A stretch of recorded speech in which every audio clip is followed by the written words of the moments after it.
Happy Friday, everybody. It is Penny and Kim lighting up your Friday with the 5 stars of strengthening families.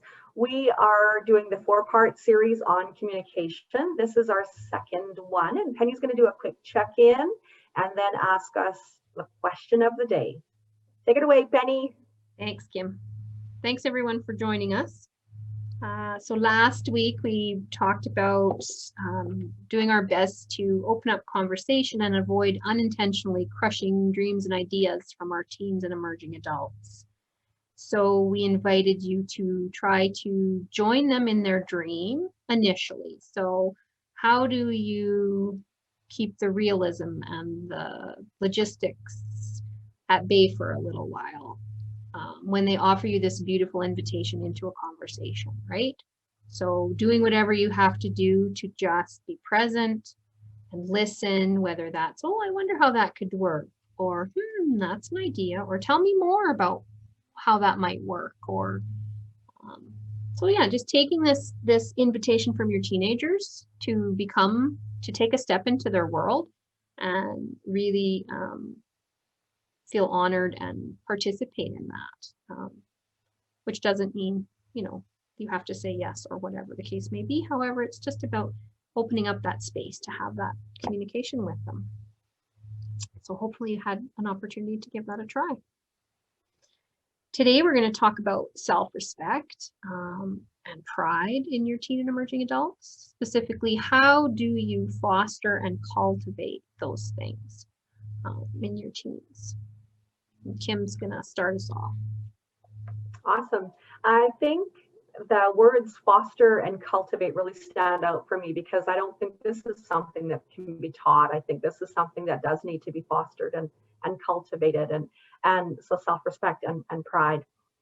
I think by modeling it ourselves, having it within ourselves as well, and if we're still fostering it, cultivating it ourselves, then really exercising this, and saying things like, no, I'm really proud of myself for that accomplishment. That I worked hard at that, and even though it didn't turn out the way I wanted it, I'm still proud of the effort that I put in. So modeling and letting them know, thinking out loud, sharing that with them, I think is a pretty big one for me.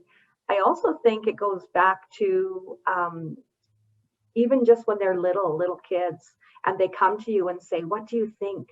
Look at my picture, look at my drawing, look at my artwork, look what I did, what do you think of my dress that I'm wearing? When they're asking for that reassurance, or, and just kind of drawing it out of them by saying, well, what do you think? Wow, or, and focusing on the effort, not the product. Look how hard you worked on that. Well, I didn't work very hard. Okay, well, you sure spent a lot of time on that, because often we evaluate the product, the end piece of work, and they're like, oh, we're like, what a beautiful job. And they're like, I don't think so. I didn't think I did a real great job. And then our tendency is to be, oh, I love it. Like, why not? Even though it doesn't look that great, like, but you're saying it anyways.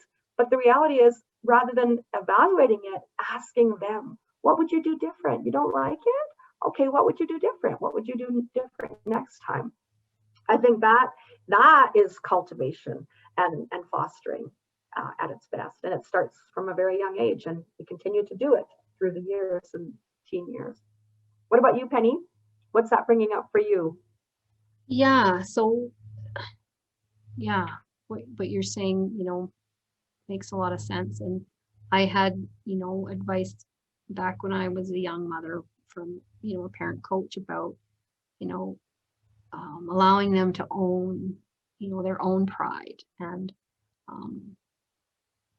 me being prideful and being a good parent is my own pride.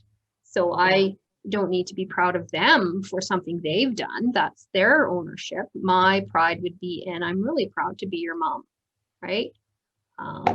And I'm proud of the job I've done because I see these things emerging in you, and that is partly due to my work as a parent. And it's totally okay to acknowledge that you've worked hard, and you've done something and you can see those results, right? That's at the heart of self-respect and being, you know, feeling like you've done a good job. So like you're saying, let them take ownership. Whether it's a good job or not so good job is up to them to decide, and encouraging them to, you know, figure out, well, do you care that it's a good job? If you don't care, you don't care. If you do care, well, what do you think you could change? Or, right, just helping them explore. And yeah, so that's something to be proud of. That's an expression we use in our house, right? If they're happy about a test, or if they're, you know, same thing, right? You feel good about that. That's something to be proud of. And, you know, self-respect, you know, we're dealing with that in our house. So listening to how they speak to themselves and cueing them or asking them about, so when I hear you say that you're stupid, right? Would you tell your best friend they're stupid? Well, no. Okay, so, right? Or, you know, we jokingly say, don't talk to my friend so-and-so that way, right? Insert name here. Right? I won't let you speak that way to her, right? So using humor or whatever way you can to remind them that how we talk to ourselves is important, and that we need to be treating ourselves with respect and modeling that. Like, I love what you said about talking out loud, right? Man, I spent a lot of time on that and I'm really proud that I finished it, you know, those kinds of things. Can I add to that, Penny, a little bit? Yeah. I love that, you know, I won't let you talk to my friend that way, or I won't let, you know, or would you talk to your friend that way? And I think the next step is normalizing it. I have felt that way too. Normalizing that, you know, sometimes we do feel stupid. Sometimes we do feel, you know, whatever the case may be, like, right? So whenever we try to cut out or get rid of, that's a piece of us. So instead, if we can, you know, first of all, like you say, stop that talk from happening, but then normalizing it and saying, I sometimes feel that way too. I think that really helps us to feel like, hey, actually, if mom feels that way sometimes too, then maybe, you know, maybe this is kind of a normal thing to us, because sort of normalize it. Does that make sense? Validate and normalize it. Yeah, and I totally agree that shared experience, shared human experience. So Kristen Neff talks a lot about self-compassion and the idea of compassion being a shared understanding. There's a shared human experience, right? And that's what I'm hearing from you, is that, you know, we all sometimes get hard on ourselves, right? So starting with that self-compassion component. Yeah, you know what? Maybe you did. Maybe you were a crappy friend today, right? That doesn't mean you are a crappy friend, right? Your behavior today wasn't what you wanted it to be. It's not who you are, right? So what do you need to do about this? First of all, you need to forgive yourself. You need to talk kindly to yourself. You need to understand that everyone in the world at some point or another has been a crappy friend. And where do you go from here, right? You own it, you fix it. I'm here to hold you because you're sad and you're feeling hurt and you're feeling guilty, and we'll work through those feelings, and then you'll fix it. You'll go to your friend and you'll say, look, I was a crappy friend yesterday. And I will see you through these big feelings. Mm-hmm. And yeah, and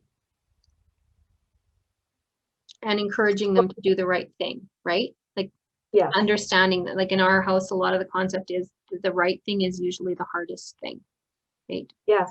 And if we can normalize and validate and bring down their alarm about that, they know what the right thing is already, because they know what our values and our morals are. By the time they're a teenager, even when they're little, they know our morals and our values, and they know how to make a wrong right. It's just very difficult to do, and that's why it's our job to bring down that alarm and let them know we'll see them through. This is tough. We will see you through. Yeah, that's an excellent point. All right, so our challenge for this week I'm pretty sure that most of you as parents are already doing these things. I want you to take notice of the ways in which you are modeling or cultivating or fostering these concepts of self-respect and pride in yourself and in your medium-sized humans, your teens, your emerging adults. Maybe when do you notice you're doing it, and when do you notice them looking a lot like you when they're doing it, and encouraging that idea of autonomy, that yours is yours and mine is mine, and the value of the human experience, like Kim said, normalizing it and understanding we all struggle sometimes. Yeah, so take that with you. Thanks for being here, and we will be back next week on Friday with the third installment in our communication series. So take care, everyone. Bye for now. See you.